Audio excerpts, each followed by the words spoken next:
Last class में हमने आपको बताया था सॉल्वेंट कॉन्टेस्ट के बारे में। सॉल्वेंट कॉन्टेस्ट क्या होता है उसके लिए हमने एक फिगर भी बनाया था, ये वाला फिगर।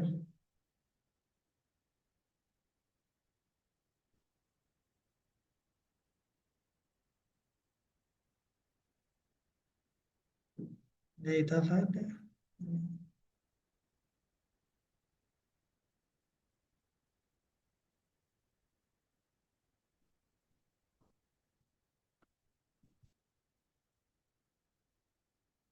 ठीक है, ये फिगर था और यहाँ पे हमारे पास सॉल्वेंट कॉन्टेक्स्ट था।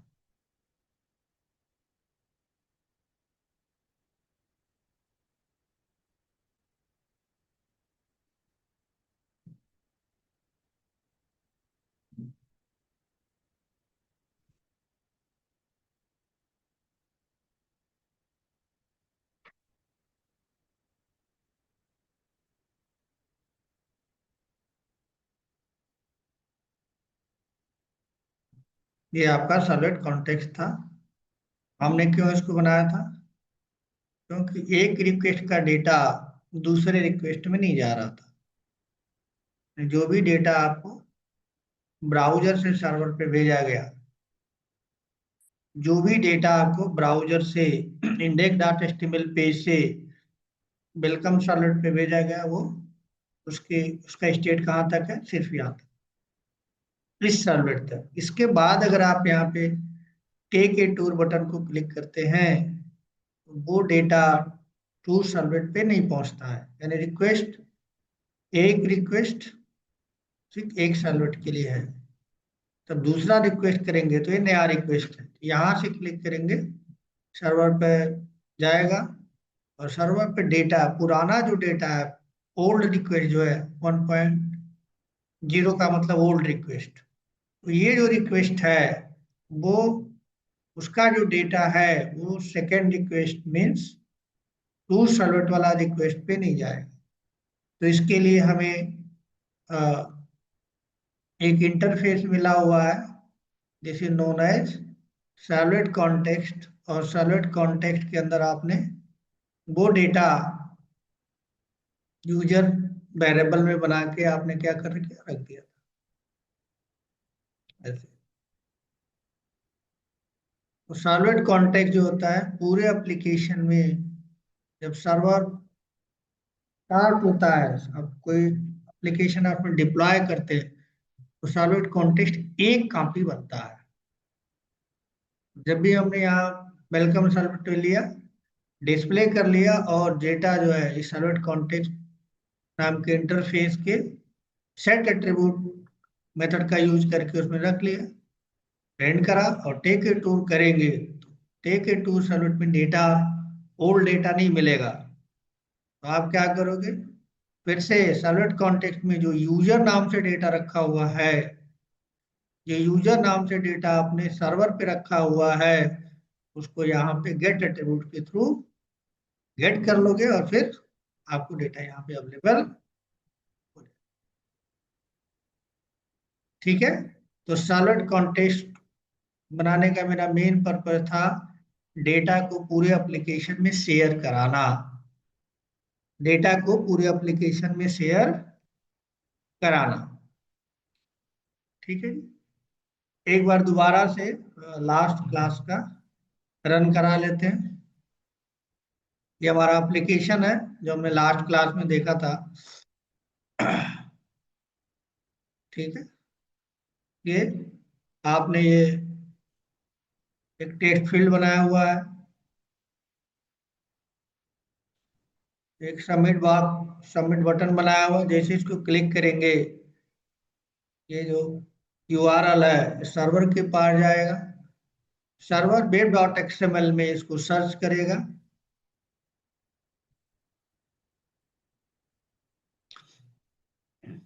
वेब डॉट एक्सएमएल में इसको सर्च करेगा, ये यूआरएल है आपका, उससे पता चलेगा, उसका एक नाम लॉजिकल रखा जाएगा, उससे का नाम रखा जाएगा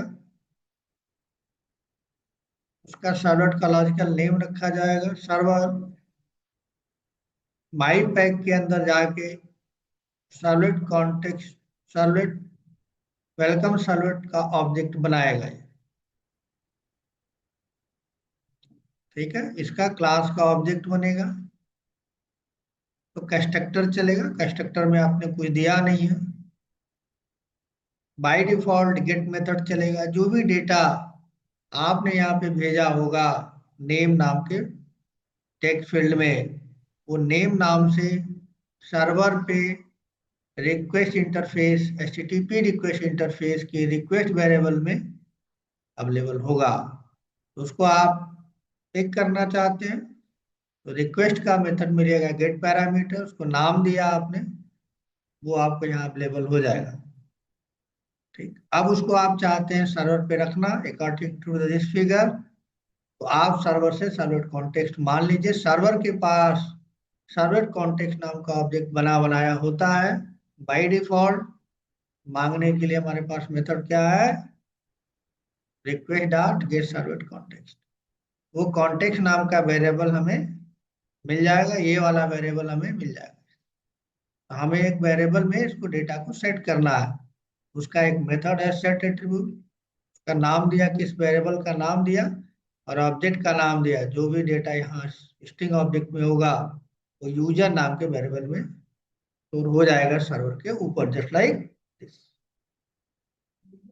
ठीक, और पेज रेंडर्ड होगा, पेज आपके सामने दिखेगा, वेलकम के साथ दिख जाएगा और एक बटन दिख जाएगा input type submit. Submit button पे क्लिक करेंगे, एक नया रिक्वेस्ट जाएगा और उसका यूआरएल है टूल सर्वलेट। फिर से वेब डॉट एक्सएमएल में टूल सर्वलेट को सर्च किया जाएगा। ये यूआरएल पैटर्न में वहां से पता चलेगा कि एक सर्वलेट है, उस वहां से माई पैक में जाके इसका ऑब्जेक्ट सर्वर बनाएगा।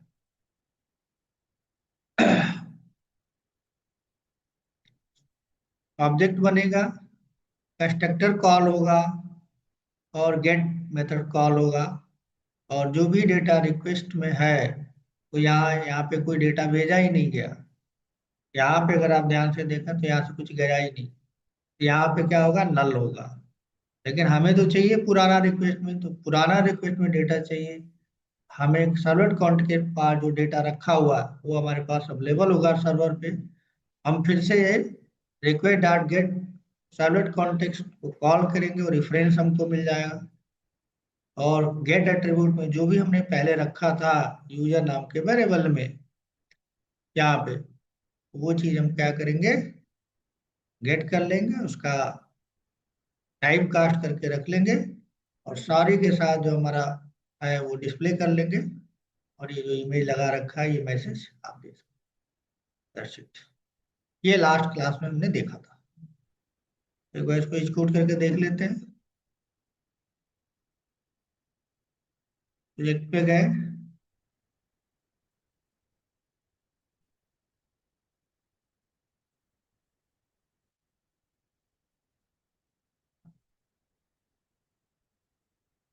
इसको रन करा लेते हैं। रन हम सर्व।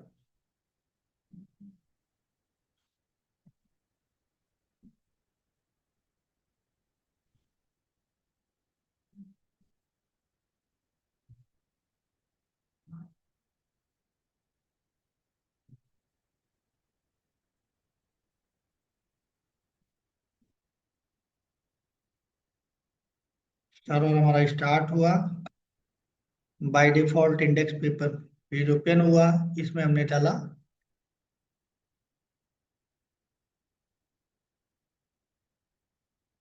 राम। क्लिक करा, वेलकम राम है, टेक ए टूर पे क्लिक करा। ये सॉरी राम साइट रूटीन और ये फिगर हमने लगा रखा है यहाँ।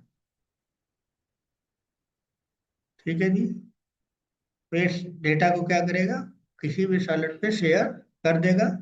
पहले सर्वर पे हमने सेट कर रखा है यहाँ, और दूसरे सर्वर पे हम गेट कर सकते हैं, या और भी कोई सर्वर हो तो वहां पे भी हम क्या हो जाएगा, ये डेटा हमको इस तरह से लिखेंगे, हर जगह अवेलेबल होगा, हर जगह डेटा अवेलेबल होगा। ठीक है, तो यहां से आपको पता चला कि सॉल्वेंट कॉन्टेक्स्ट क्या होता है। इसका यूआरएल तो डाला हुआ है ना यहाँ, इसमें डाला हुआ है, बटन सबमिट करा, ठीक, ये सबमिट चला, इस बटन को सबमिट किया, ये यूआरएल है, यूआरएल जो है लिखा हुआ है यहाँ, तो नहीं, ये तो है ना, ये इमेज वाला लिखा है, कल तो लगाया था ये, डाउनलोडेड इमेज यहाँ रखा हुआ है, ये इमेज नाम के फोल्डर में डाल रखा है ना। आईएमडी टैग आप जानते हैं, उसको अपने हाइड और रीसेट कर, ठीक है, आई थिंक इतना आपको समझ में आ गया होगा। अब इसमें कुछ प्रॉब्लम है, ठीक है, अगर आप कोई, ठीक है, ये प्रॉब्लम क्या है, ये शेयरिंग के लिए तो ठीक है, लेकिन अगर हमें कोई वेबसाइट्स बनाना है जिसमें यूजर की रिक्वायरमेंट है, जैसे कोई भी शॉपिंग साइट्स है, तो शॉपिंग साइट्स अगर आप बनाएंगे, इसी एप्लीकेशन को मल्टीपल पीपल यूज करेंगे, इसी एप्लीकेशन को मल्टीपल पीपल अलग अलग जगह से इसको यूज करेंगे, यानी जो एप्लीकेशन है ये मल्टी थ्रेडेड है, मल्टी थ्रेडेड का मतलब है अलग अलग यूजर के लिए अलग अलग होना चाहिए। तो जो भी हम वेबसाइट्स बनाएंगे वो एक यूजर के लिए नहीं होगा, बहुत सारे यूजर उसको यूज करेंगे, ठीक है, जैसे फेसबुक है, तो फेसबुक आपका क्या होगा, फेसबुक क्या होगा, एक होगा, लेकिन जब आप लॉगिन करते हैं तो आपके फ्रेंड लिस्ट उसमें दिखता है, जब मैं लॉगिन करता हूं तो मेरे फ्रेंड लिस्ट दिखता है, इसका मतलब मेरा स्टेट अलग है, दूसरा लॉगिन करता है उसका स्टेट अलग है, हर यूजर का अपना पर्सनल चीजें वहां दिखेंगी उसी से रिलेटेड, लेकिन एप्लीकेशन तो एक ही है।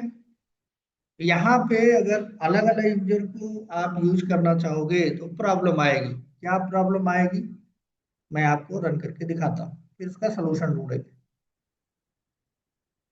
इस एप्लीकेशन को, एप्लीकेशन हमारा चल रहा है, सपोज दैट, ठीक है, इस तरह से हमारा एप्लीकेशन चल रहा है,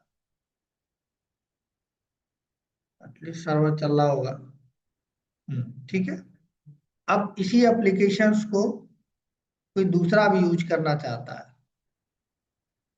इस एप्लीकेशन कोई दूसरा यूज कर रहा है, तो कहीं से वो भी क्या करेगा, रिक्वेस्ट करेगा, तो मान के चल रहा हूँ कि हमारा ये एक यूजर एक एप्लीकेशन यूज कर रहा, अपने ब्राउजर पे ये नाम डाला, इस तरह से आ जाएगा। इस तरह से दूसरा भी कोई बंदा है जो इस वेबसाइट्स को ऑनलाइन है उसको देखना चाहता है, करना यूज करना चाहता है,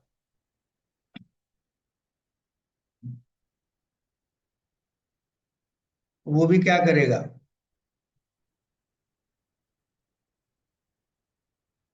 वो भी अपने ब्राउजर के, अपने लैपटॉप डेस्कटॉप पे या मोबाइल पे जहां भी है, वो भी क्या करेगा, यही यूआरएल डालेगा, तो उसको भी ये दिखेगा इस तरह से, यानी दो जगह से इसको रिक्वेस्ट है, प्रोग्राम एक है लेकिन दो जगह से इसको डेटा डाला जा रहा है। तो मैं यहाँ पे, एक बंदा राम है मान लीजिए, मैंने राम लिख दिया, इसने लॉग इन किया यहाँ से, और यहाँ पे क्या है, श्याम है।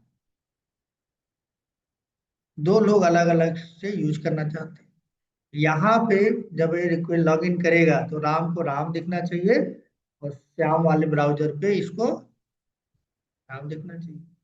हमने यहाँ पे क्लिक करा तो राम आ गया, सही है, इसको अपना दिखना चाहिए, अलग यूजर है ये, और यहाँ पे श्याम आएगा, अलग दिखना चाहिए, दिख रहा है। अब ये दोनों जो चीज है, दोनों जो चीज है वो कहाँ स्टोर है, दोनों जो चीज है अगर आप उसको फिगर को ध्यान से बनाए, तो ये पहले जब सर्वर में एप्लीकेशन आपने डाला, ये सॉल्वेंट कॉन्टेक्स्ट यहाँ बना होगा प्रोग्राम के अंदर। सॉल्वेंट कॉन्टेक्स्ट बना जैसे एप्लीकेशन आपने डाला। यहाँ पे बना यूजर नाम का वेरिएबल। इसमें आ गया, पहली बार जब हमने डाला तो इसके अंदर क्या आया, इसके अंदर आया राम। इसके अंदर क्या आया, इसके अंदर राम आया।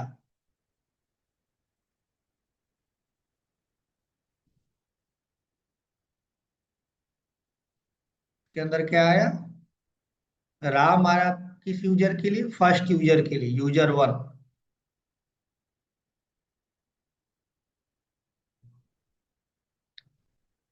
ठीक है, यूजर वन, राम वाला जो यूजर है, यूजर वन है। क्या आ गया, अब इसी वेबसाइट को कोई दूसरा बंदा भी देख रहा है, उसने भी लॉगिन किया, उसको भी यही दिखेगा, यूजर नंबर 2।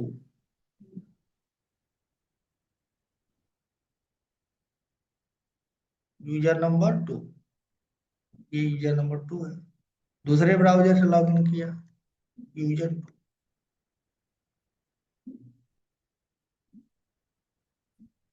जैसे इसने चलाया यूजर नंबर 2, और इसका नाम श्याम है, कॉन्टेक्स्ट तो एक ही रहेगा, इसके जगह पे क्या हो जाएगा, श्याम हो जाएगा।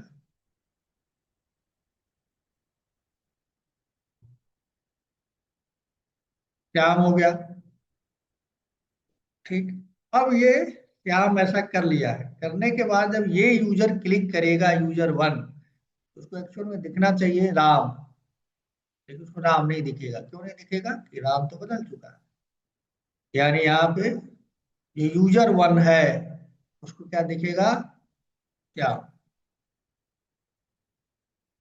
यूजर वन जो है वो मिलेगा क्या, श्याम। और यूजर टू को क्या मिलेगा, उसको भी श्याम मिलेगा, क्योंकि दोनों क्या कर रहे हैं, एक ही को एक्सेस कर रहे हैं, एक ही कॉपी है। यूजर टू को भी क्या मिलेगा, श्याम मिलेगा। यूजर टू को भी क्या मिलेगा, श्याम मिलेगा।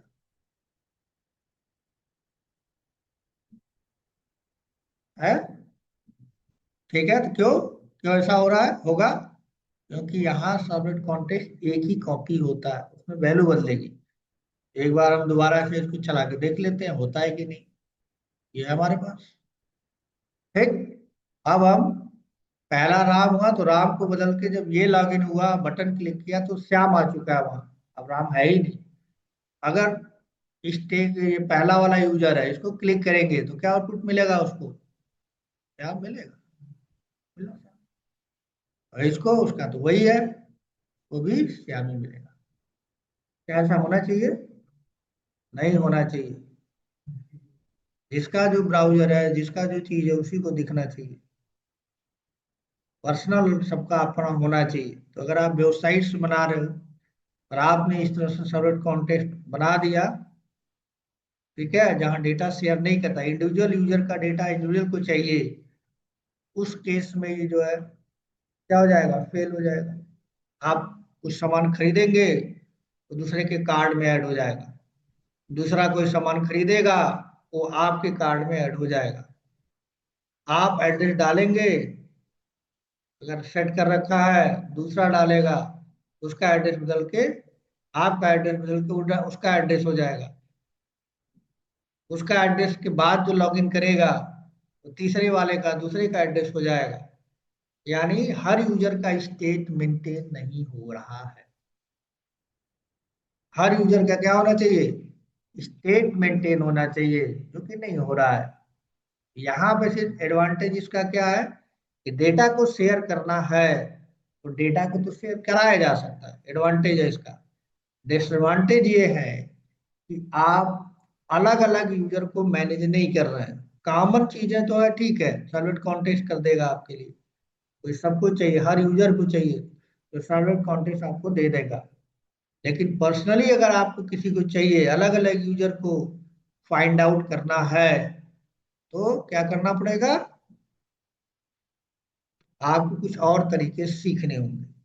यानी यूजर का जो है स्टेट आपको क्या करना पड़ेगा, मैनेज करना है। हर यूजर का स्टेट अलग अलग होता है। हर यूजर का क्या होता है, अलग अलग होना चाहिए। तो ये जो तरीका है डेटा शेयरिंग के लिए तो ठीक है, डेटा शेयरिंग के लिए क्या है, ठीक है। लेकिन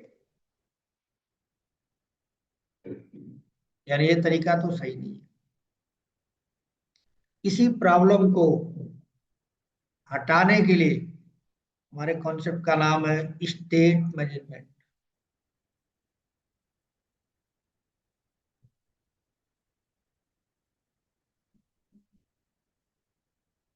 state management, state management in servlet API. यानी हर यूजर का क्या करना, स्टेट मैनेज होना चाहिए। हर यूजर को अपनी ही चीजें उसके लॉगिन के बाद उसे दिखनी चाहिए, दूसरे की चीजें नहीं दिखनी चाहिए। ठीक है, तो ये जो है स्टेट अभी हमारा मैनेज नहीं हो रहा। हर यूजर के लिए अलग अलग स्टेट है, जो जहाँ खुले उसी को उसकी इंफॉर्मेशन आना चाहिए। इस प्रॉब्लम को दूर करने के लिए या क्या इसका क्या सolution है, हर यूजर का स्टेट को मैनेज करने के लिए, सॉल्व करने के लिए, ठीक है, जावा ने चार तरीके दिए हैं। पहले तरीकों को कहा जाता है cookies.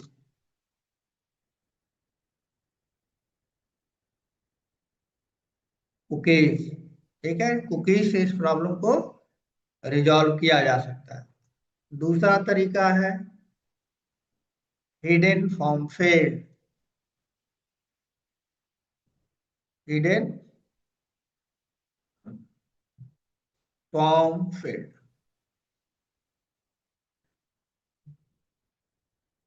Hidden form field.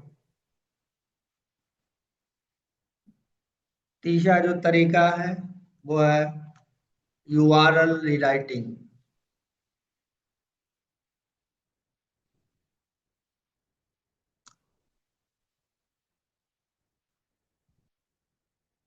URL rewriting. और चौथा जो वे है उसको बोलते हैं एचटीटीपी सेशन।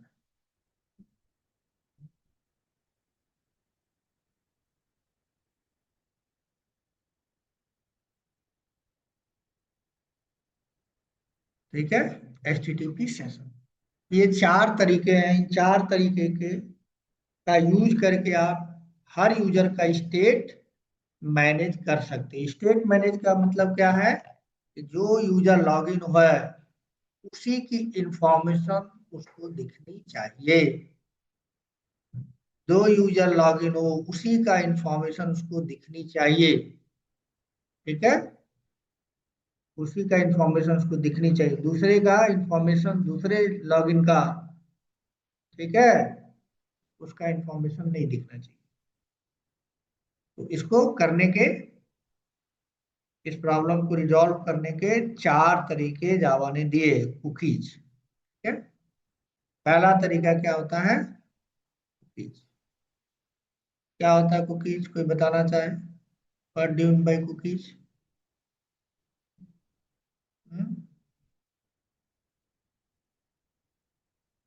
कुकीज के बारे में कुछ जानते हैं तो बताइए।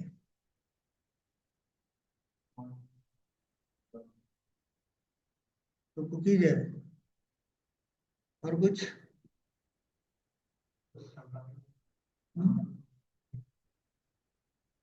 थर्ड पार्टी, हाँ तो होता क्या है, वही तो कुकीज बहुत सारी साइट में आप खोलोगे तो एक पॉपअप विंडो खुल के आएगा, उस पर कहेगा कुकीज अलाउ, ओके करोगे तभी वेबसाइट खुलेगी, ना तो नहीं खुलती। तो क्या है, किस लिए है, कुछ तो उसका काम होगा, ऐसे तो नहीं होता होगा।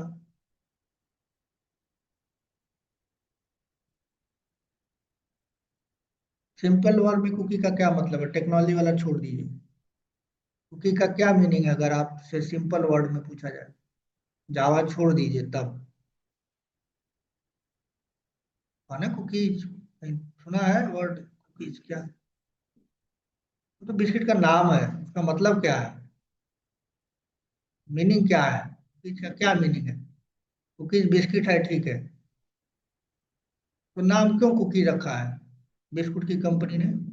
एक्स वाई जेड रख देता, कोई ना कोई उसको, उसका मीनिंग होता होगा ना कुछ, ऐसे तो नहीं रखा जाता कोई चीज। तो अगर किसी बिस्किट की कंपनी ने अपने बिस्किट का नाम कुकीज रखा है, तो उस कंपनी की क्या सोच है उस कुकीज को रखने की? कुछ तो होगा। हमारे पापा ने हमारा नाम राजेश रखा है, हमको कुछ टाइम तक नहीं पता था क्यों रखा है। एक टाइम के बाद जब मैं समझदार हुआ तो उनसे पूछा, भाई हमारा नाम राजेश क्यों रखा आप? बहुत सारा नाम था, कुछ और रख देते। तो उन्होंने कहा ऐसे ही। हम कहा नहीं, सीरियसली बताइए, ऐसे ही नहीं रखा होगा, हर नाम के पीछे कुछ ना कुछ कहानी है। आपका नाम भी रखा गया होगा तो कहीं ना कहीं कुछ उसके पीछे लॉजिक होगा, तर्क होगा, ऐसे किसी का नाम घर वाले नहीं रखते।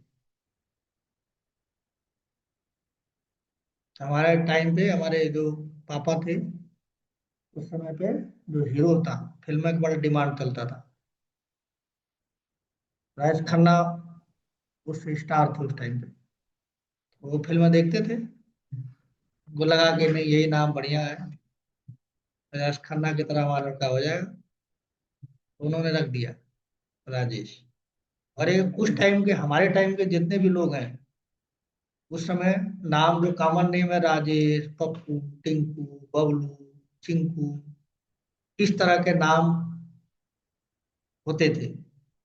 अब अलग अलग तरह के इस तरह के नाम नहीं रखे जाते, अब इस तरह के नाम नहीं रखे जाते, अब अलग तरह के नाम, बिहान, परसों, कालिया, इस तरह के नाम अब टीवी सीरियल आ गया तो थोड़ा अलग तरह का नाम लोग देख के रखते हैं। जिसके घर के जो बहुत संस्कारी है, पूजा पाठ में विश्वास रखेगा, उस टाइम में नाम देखोगे, लड़के का नाम सीता रहेगा, लड़के का नाम राम, श्याम, घनश्याम, ऐसा कुछ रहता है ना। तो कहीं ना कहीं नाम के पीछे क्या है, एक लॉजिक बिल्ड होती है, उससे आपके फैमिली के बैकग्राउंड का या कुछ उनके सोच का पता चलता है। और कुकीज का क्या मीनिंग है? कुकीज, जो भी, अगर इंडिया में आप देखेंगे जो भी कंपनी है जो बिस्किट बनाती है, उसमें 99.9% कंपनियां कुकीज अपने बिस्किट का नाम रखती हैं। चाहे किसी भी कंपनी में आप, चाहे कुछ भी नाम याद नहीं है, कोई भी कंपनी का बिस्किट हो, आप उसको बोल दीजिए कुकीज दे दो इसका, ठीक है? तो कुकीज बिस्किट हर कंपनी का है। उसमें रीजन क्या होता है, उसमें थोड़ा खट्टापन उस बिस्किट में होता है और थोड़ा मीठा भी रहता है, उसको बोलते हैं कुकीज। यानी आप खाएंगे तो ये पूरी तरह से नहीं कर सकते उस बिस्किट को तो मीठा है, क्योंकि बहुत सारे लोगों को मीठा नहीं पसंद है। अगर मीठा करके उसको बेचा जाए तो जो मीठा नहीं खाते हैं वो तो नहीं खरीदेंगे। कई लोगों को खट्टा पसंद है, मीठा नहीं खाते, कई लोगों को मीठा पसंद है, खट्टा खाते हैं, है ना? वो डिपेंड करता है। इसलिए कंपनी ने नया नाम निकाला कुकीज, जिसमें वो दोनों फ्लेवर डालते हैं। तो उस कुकीज में क्या होता है, जो मीठा खाता है उसको भी अच्छा लगता है, जो खट्टा खाता है उसको भी अच्छा लगता है। तो इसलिए उसको हर कंपनी क्या करती है, कुकी नाम का बिस्किट बनाती है, उसमें दोनों फ्लेवर होता है, वो खा के देखिए, किसी भी कंपनी का, लोकल कंपनी हो या ब्रांड कंपनी, सारी कुकीज बनाती है। ये तो हो गया कुकीज की बात। अब जैसे अपने यहाँ इंडिया की हम बात करें तो इंडिया में जैसे फेमस चीज क्या है, जलेबी है। जलेबी सब भारत खाया है, और समोसा, है ना? यहाँ ज्यादा लोग खाते ही खाते हैं। कोई ऐसा आदमी ना जो समोसा ना खाया हो, कोई ऐसा आदमी इंडिया का ना हो जो जलेबी ना खाया, जरूर खाया होगा अपनी लाइफ में। बिल्कुल उसी तरह से ये इंडिया का अमेरिका का क्या है ये, हाँ, अमेरिका का ये बहुत फेमस डिश है। नेट पे देखिए आपको मिल जाएगा। अमेरिका का कुकीज क्या है, फेमस डिश है, जस्ट लाइक इंडिया में समोसा कह लीजिए या जलेबी कह लीजिए, उसी तरह से वहां पे। अब आप सोचेंगे हमको कैसे पता, हम बहुत पहले पढ़ा रहे थे नोएडा में उधर, तो एक फॉरेनर आया था पढ़ने इंडिया से, बाहर से, बैच नहीं था, दूसरे साहब जो एक्सपीरियंस वाले सर थे वो पढ़ा, उसको तो डॉलर में पैसा देगा वो, तो मना नहीं कर सकता ना कोई इंस्टीट्यूट वाला। उसको हमको दिया गया कि तुम जब तक नया बैच नहीं होता तब तक इसको पढ़ाओ, फिर नया बैच हो जाए तो एक्सपीरियंस वाले सर पढ़ाएंगे। तो क्यों आया था वहां से पढ़ने वो? यहाँ का इंडिया का बंदा हमारे इंस्टीट्यूट का जहाँ मैं पढ़ा रहा था उस टाइम, तो उधर कंपनी में हूँ पहले। तो वहां पे कोई बंदा गया था अमेरिका, वो उसी की कंपनी में काम करता था, और उस कंपनी के ओनर का लड़का था, उसने देखा कि काफी अच्छा काम कर रहा जावा में, सीखना चाहता था, तो उसने बताया कि कहाँ पढ़े, तो उसने बताया इंडिया में, नाम लिया इंस्टीट्यूट का कि यहाँ पे पढ़ के आए हैं। तो वो फिर वहां से इंडिया, अमेरिका से इंडिया आया, और फिर यहाँ डॉलर डॉलर में पेमेंट करा, तब जाके बैच अवेलेबल नहीं था, क्योंकि 270 बच्चों का एक बैच होता था, बैच आधे निकल चुका था, तो बीच में तो समझ में नहीं आएगा उसको, वो डॉलर में पे कर रहा है। तो वो उस टाइम पे मैं फ्रेशर था, मुझे दिया गया इसको संभालो, अगले 1 महीने के बाद नया बैच होगा तो इसमें डालेंगे। तो ये कुकीज शुरू हुआ था मेरा टॉपिक। उसने मुझे बताया था कि सर हमारे यहाँ कुकीज है, तो मुझे पता चला, मैंने नेट पे भी देखा तो है, ये जो है कुकीज अमेरिका का जलेबी समझ लो, है इंडिया का जलेबी, वहाँ का कुकीज, बात है की। ये तो नॉर्मल कॉन्सेप्ट हो गया कुकीज का, ठीक है।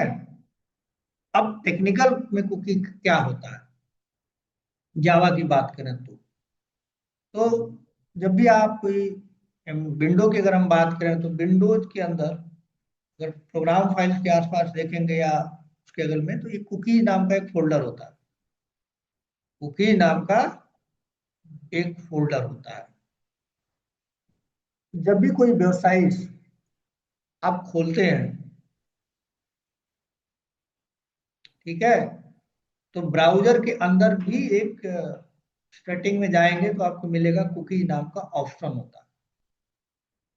तो जो भी आप सर्च करते हैं या ब्राउजर पे जो भी आप कंटेंट देखते हैं, वो ब्राउजर के अंदर उस इस कुकीज के कॉन्सेप्ट के थ्रू यूज हुआ रहता है, उसके अंदर दिखता है, रहता है साइट से, जो आप सर्च करेंगे सब इसके अंदर, जो क्रोम है या फिर मोजिला फायरफॉक्स या जो भी ब्राउजर आप जानते हैं, उसमें कुकी का ऑप्शन अनेबल होता है, वहीं पे वो पड़ा रहता है,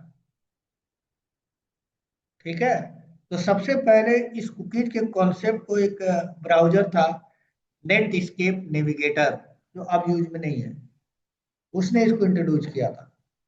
तो जो भी आप ब्राउजर में कोई चीज गूगल में या कहीं पे भी गूगल ब्राउजर में से सर्च करते हैं किसी वेबसाइट को, तो कुकीज के अंदर जाके वो क्या हो जाता है, उस लिंक स्टोर हो जाता है, ठीक है।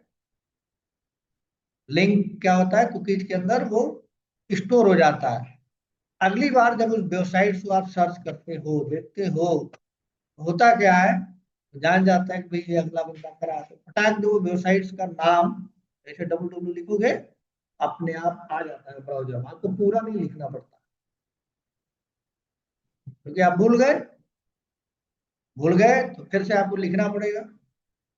इसलिए वो थोड़ा देर के लिए क्या करता है, वो मेमोरी होती, कैश मेमोरी होती है उस ब्राउजर के अंदर, उसके अंदर क्या सर्च कर रहे हो वो रखा जाता है, ठीक है। और उस कुकी को बोलते हैं नॉन परसिस्टेंट कुकी, जो ब्राउजर के अंदर होता है, क्या बोलते हैं, नॉन परसिस्टेंट, मतलब परमानेंट आपको कंप्यूटर में सेव नहीं होगा जो एड्रेस होगा, ब्राउजर में वो रहेगा, ब्राउजर के पास अपनी मेमोरी होती है, उस मेमोरी में क्या करता है, आपका यूआरएल, जिस वेबसाइट को आप ओपन करते हैं, वहां पे क्या कर लिया जाता है, उसको स्टोर कर लिया जाता है फॉर फ्यूचर रेफरेंस, ठीक है, फॉर फ्यूचर रेफरेंस, जैसे आपको अगली बार जब आप वेबसाइट को खोलें क्योंकि अगर आपने कोई वेबसाइट खोला, बहुत सारी वेबसाइट्स आप देखोगे न्यूज वाली जो वेबसाइट्स हैं, अगर आपने ब्राउजर में खोले तो नॉर्मल फॉन्ट उसका 10 का आता है। जैसे रिज्यूम बनाते हैं तो 10 पिक्सल का आपका फॉन्ट होता है, फिर आपको लगता है थोड़ा बड़ा करना है तो उसको आप क्या करते हैं, बढ़ा देते हैं फॉन्ट, और सेव करते हैं तो साइज बढ़ जाती है। इसी तरह से यहाँ पे ब्राउजर, मान लो आप न्यूज खोल रहे हो, और न्यूज खोल रहे हो तो नॉर्मल वो दिखता है 10 पॉइंट का। हो सकता है कि आपकी विजुअलिटी सही नहीं हो, आप चश्मे लगाते हो, पावर वाला हो, 10 तो नहीं दिखेगा, है ना। तो क्या करोगे आप, उस वेबसाइट्स के अंदर, न्यूज वाले वेबसाइट्स के अंदर क्या होता है, फॉन्ट बढ़ाने की सुविधा होती है। फॉन्ट बढ़ाने की सुविधा होती है, जैसे मैं ये बढ़ा रहा हूँ ऐसे, तो यहाँ पे क्लिक करके करूंगा तो बढ़ जाएगा। यहाँ नहीं हो रहा है, इसमें ब्राउजर पे जाके करेंगे बढ़ जाता है। तो जब आप उसको बढ़ा दोगे एक बार, और अगली बार फिर से वो वेबसाइट उसी ब्राउजर पे खोलोगे, तो जो पिछली बार आपने साइज सेट की थी, मान लो 14 सेट कर दिया और पढ़ लिया आपने, फिर ब्राउजर को बंद कर दिया, अगले दिन फिर उस वेबसाइट को अगर खोलोगे या बंद करके खोलोगे तो अब कितना साइज का आएगा, 14 पिक्सल में वो खुलेगा। तो आपको दोबारा से क्या करना है, दोबारा से आपको वो करने की जरूरत, मतलब पुराना डेटा रखा रहेगा और उतना आपको क्या करेगा, वो उसी साइज का ओपन करेगा। तो आपके लिए सुविधा होगी, एक बार खोला साइज बड़ी कर दी, अगली बार खुलेगा। लेकिन नए ब्राउजर पे खोलोगे तो उस टाइम पे फिर से 10 पिक्सल में ओपन होगा।